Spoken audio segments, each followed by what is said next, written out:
This Formula One report is presented by Montreal's Neptune Pine, the first standalone full-feature smartwatch. Our resident F1 expert joins us now in studio. JC Cote, good to see you again, buddy. Good to see you. So let's get right into it. This weekend's race taking place in Sochi, Russia, obviously where the Winter Games took place. Now, how did this all come about? Why is the race in Sochi?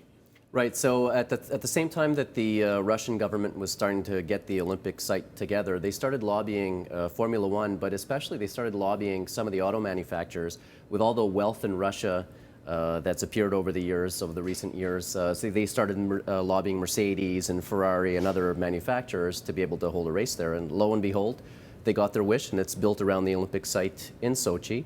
And it's a pretty nice track, actually. Very highly technical and high speed and low speed corners, so it should be interesting. It's a beautiful site for really any sport, but it's been like a bit of a ghost town of late. So it's it's good that this race is there. Yeah, so everybody's staying right within the vicinity of the race, and they're going to be dusting cobwebs off the hotel rooms and restaurants, I guess. That's really what it is, I guess. Tumbleweeds rolling by as the cars zoom by. Hey, I want to ask you about this. You mentioned Ferrari, Sebastian Vettel leaving Red Bull to join Ferrari. Is that a big surprise?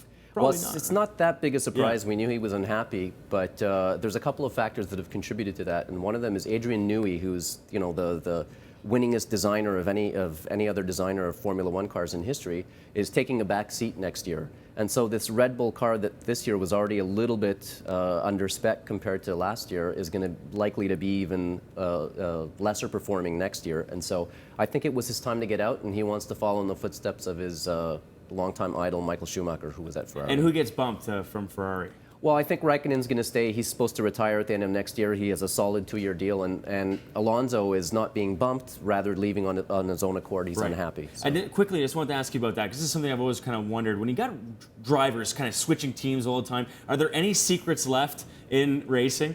There are very few secrets, because a lot of these guys these days don't have a lot of input into the setup of the car. It's all done in windmills and by computers, and so they don't have a lot of input into the mechanical aspect of the car, and therefore don't understand it, and therefore are just pretty much told to get in the car and drive, and don't have a lot of information to take to another team, usually.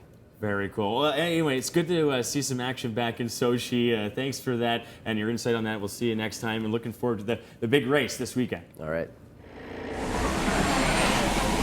This Formula One report has been presented by Montreal's Neptune Pine.